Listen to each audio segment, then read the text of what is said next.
Hey, everyone, Peter Durnan here with two old friends to talk about the synthesis question. And let me briefly talk about the state of mind of a high school teacher in 2006, knowing in my career, this was the first time that tests had changed. And the very significant change was the replacement of one of the three questions. There had been two arguments. One was more artistic nonfiction, and in came the synthesis. Which people will talk about. To me, changes were having kids deal with the parameters of the question. They had to quote three sources, and that was different. And how were they to do that?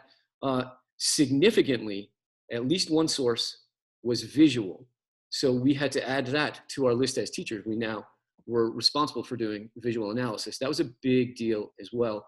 And I think really related on the multiple choice question, there were footnote questions that were added. So, I remember being so nervous with all the other responsible high school teachers about these big changes. And during that time, I was being trained up as a consultant, and it was David Jolliffe, who was here with Don Stoll and me. And it was David who was chief reader, and David, I think, who was the force behind what I found to be a very effective, excellent change. It really changed the nature of the year. So it led to different assignments, and has since then. It still continues to be an excellent question. Anyway, as a high school teacher's perspective, David, what was it like in 2000 and before 7? Well, if I can take it back a step, and it's something we talked about in another video that maybe someone will see, is that the impetus for the synthesis question really came from my interaction and other people's interaction with an organization called the Council of Writing Program Administrators, who are people who are either currently directors of composition at universities or have been so in the past or would like to be in the future. And I think around the early or the mid 2000s, the College Board began to consult them about what they thought would be right for the examination. I think prior to that, the College Board consulted mostly like deans and deanlets and other kind of people. And they were basically concerned not so much with the content of what was on the exam, but about what would transfer. I mean, what are they looking at in terms of credit? So I went off to a meeting of the Council of Writing Program Administrators in 1992, and I got cornered by two very prominent people in the field. And they said, if there's going to be a test, we don't like the fact that there's a test, but if there's going to be a test at the end of the year, at the end of a course in AP English Language and Composition, and if you want this to count as credit for college composition, you have to do something that shows that students know how to write compositions that incorporate secondary source in their material, and that also that they can recognize what secondary sources do when they read them. So that's what then gave rise to the synthesis question that inaugurated on the examination in 2007. We encountered all sorts of questions we had to address as we began to develop this exam. And one of the things we discovered is there were really two kinds of questions that we could ask on the synthesis question. One was the basic, create an argument question, take a position on and use source material to develop your position. But the other kind, which you saw rather regularly in the early years of the synthesis exam, was I would call it the consider the considerations kind of questions. Perhaps the most famous one was not the one I want to talk about in a minute. And Peter, if you'd bring up the museum question, that would be great. But it had to do with the question about the use of technology in schooling. It was a synthesis question that featured the young kid sitting beside his computer with a cartoon on of the bird outside the window that was actually the same thing that was in the cartoon. And that was like what I call a consider the consideration kind of question. We developed a question, and Peter's bringing up the screen right now, that has to do with the ethics of museum collections. And it has to do with the fact that, that there are many museums that are dedicated to various aspects of American cultural life. And if you have a museum that features those kind of collections, what ethical responsibility does the curator of those exhibits have to those cultures that are being featured in the exhibits? Most particularly, you might want to take a look at the notion of American Indians. If you're going to have a museum of American Indian art, is it okay to have a gift shop where they're selling tom-toms and headdresses, and you've got kids out in the lobby going woo, woo, woo, and hitting each other with a tomahawk? So we worked with those for many years, and those were in some ways successful questions. But what we realized along the way was that teachers and students weren't realizing that essentially those were also kind of argument questions. Let me argue that it's not a good idea to have museum exhibits where they kind of commercialize features of various American cultures. So as the years went along, we eventually decided, or the test development committee eventually decided, that let's just kind of stabilize this now to one kind of question, and that is it's an argument question, as Don will say in a moment, very much like the question 3 on the examination currently, but the big difference is that question 3 now asks students simply to tap into their own readings, observation, experiences, whereas question 1 asks them not only to bring in their own observations, but also to bring in their observations from 3 other points, from 3 other perspectives, the sources that we give them. Now, 2 things I want to bring to mind here. One is that people wonder, and we wondered right from the very beginning, can students use what they know beyond what's in those sources as they argue this point? And the answer is yes, they can. We want students to be able to take a look at these prompts and say, here's a question about museums and museum collections. If you have been to museums, and you know about museums, you know what to say about them, certainly you should feel free to bring that into your argument. But we also said, in addition, that students need to enter into conversation with at least 3 of the sources, and in the case of the museum question, there were 6. They need to enter into conversation with at least 3 of the sources that we provide. So that provided another teaching opportunity for us, and that was, what does it mean to enter into conversation with sources? I think still to this day, students whom I'm very fond of, and I'm glad I've taught them for the past 42 years, think that this means looking for sources that agree with their thesis or disagree with their thesis. And they tend to see this as either an agree or disagree question. It is not, as Don will say in a moment, an agree or disagree question. It's an argument question. So students can take a look at these sources and say, if it only went just a step farther, this would be a useful source to me. Part of what this source says is valuable. Part of it, what it says is not germane to my argument. But to be able to really to take into those sources and get their hands into them the way that college level writers, their professors, their fellow students, professional writers who write source-based work, they never simply say, oh, this person agrees with me. They're always saying, okay, let's take a look at what this person says and enter into conversation with it and saying, what can I use from this that would be valuable? So it's turned out, as Peter said, to be a very, very valuable question. I'm always very proud when I read the examination that students do the very best on this question than they do of all 3 questions. The mean on this is always the highest of the 3 questions. One thing else I'll add before I turn this over to Don is that the other element that got added to this was the analysis of visuals.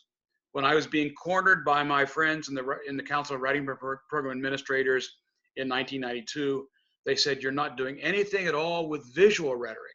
So as you build this new kind of question for the exam, why don't you think about building in pictures, cartoons, and graphs, other kind of visuals, because that will be a skill that students will need to employ when they go to college and begin to write research-based articles or research-based papers in college. If you take a look at what's on the screen right now, we have this famous visual of Charles Peale, who in some ways was the very first museum curator in the United States. And he's lifting a curtain saying, look what you can see when you can see behind the curtain. And just to think about, what is the argument that question is, what that painting is making? What are the assumptions it's built upon? What's its main idea? How does this then contribute in some way to your argument you might make about the ethics of museum collection? So this turned out to be a very, very challenging question for both teachers and students alike. But as Peter has pointed out, the AP teaching staff really rose to the challenge on this, and they've done a very, very good job of teaching students since this. And to this day, it's the very, very highest scoring question on the examination. One final thing I would point out is it takes a lot of time to read. Anyone who's been a reader on question 1 know that room usually has at least a third more tables than the other rooms have, because students write long papers and you got to read them all the way through the end, but they reward your effort that you put to it. And I'll turn it over to Peter and Don. Okay, let me pick it up, Peter, if I can. I'm going to re-say what David just said with slightly different terms. The function of the synthesis question, it seems to me, is to house the course where it belongs, which is in the academy. The course replaces the freshman composition course, and the function of the freshman composition course always has been to prepare students to think like scholars think, and to write like scholars think, and to use the conventions that scholars use in order to share their ideas. The synthesis question insists upon that. It's an argument question, clearly. It's phrased as an argument prompt. And what differs from the argument prompt basically gives students an opportunity to demonstrate that they understand what claim-based arguments that are based on evidence really are comprised of. The synthesis question says even more specifically, here is some evidence that you can use to develop your argument. And one of the qualities of the synthesis question is that it's always tried to be a 360-degree question that is not a pro-con question. It's not, yes, college is worth it, or no, college is not worth it. It's, what are the considerations that go into making that decision? The second thing, so I've said it's an argument question. It's an argument question now that tries to recognize that arguments are not simple. They are complicated, that there's many considerations that you take into account. And students who try to create a bilateral argument out of the synthesis question generally suffer in terms of how their scores are determined, because they fall into the pattern of missing the complexity of advanced academic thought. You cannot consider, for example, the COVID virus without thinking about its economic impact. You can't consider it without thinking about its health impact. You can't consider it without thinking about its social impact, without its sociological impact, without its psychological impact. So the synthesis question says to our AP Lang students, the world's a little bit more complex than black and white.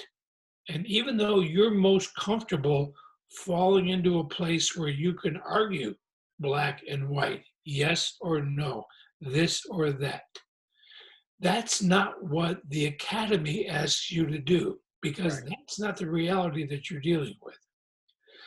So the third thing about the synthesis question is it requires students to be able to use their analytic skills, because in a very short period of time, as David says, it may take a lot longer for us to read, but it takes a lot longer for the students to get through the prompt.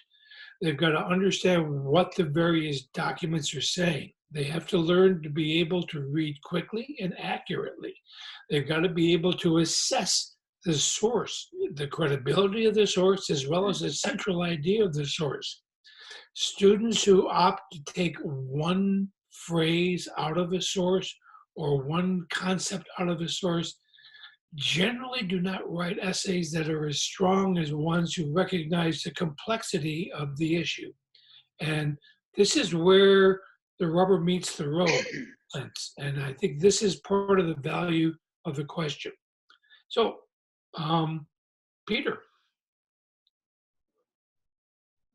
Thanks, Don. I so agree with that. And let me just add a kind of pedestrian coda to this. That looking at the first page as we can right here, a couple of bits of advice I've used with my students. One is, as Don says, this is an argument question. I tell my students to read the first page and imagine it as simply a question 3 argument, and they have to come up with evidence of their own. we found in reading this that if there's a really strong source, most kids read it, and it runs the risk of becoming, day 7 at the reading, maybe a little boring. And the antidote to that could be some fresh evidence that kids have come up with before they got to the sources. I think this also helps kids engage more richly. And over here, if you look at the source A and the Crawford, I encourage my kids not to call sources A or B, because it depersonalizes them a little bit. I want them to know, for example, this Crawford source A, who's Crawford and where is he writing, and what is the actual source of this kind of information? As Don says, this, the reading is critical to this argument question. So this is really fun for me to be a teacher out of work now for the summer, to be with old friends. Any closing comments, fellows? Well, I would say simply remember that 90% of the work that students are going to do when they go to college is source-based argumentative writing. I mean, this is, it's very important to be able to do rhetorical analysis. It's very important to be able to take a piece apart. It's very important to be able to write an argument that's based on your own experience and your own ideas. But college, as Don has suggested, is the academic world of discourse where people argue about other people's ideas, or not about, but with other people's ideas. They stand on the shoulders of giants. Sometime when you have the opportunity, Google Kenneth Burke parlor conversation, and it will bring up this famous little piece from Kenneth Burke's Philosophy of Literary Form, where he talks about, in very metaphorical terms, what it's like to be engaged in academic argumentation. And I won't say anything more about it, but simply Kenneth Burke parlor conversation. That'll get you the metaphor right there. Excellent. All right, we'll leave it at that. Thanks very much.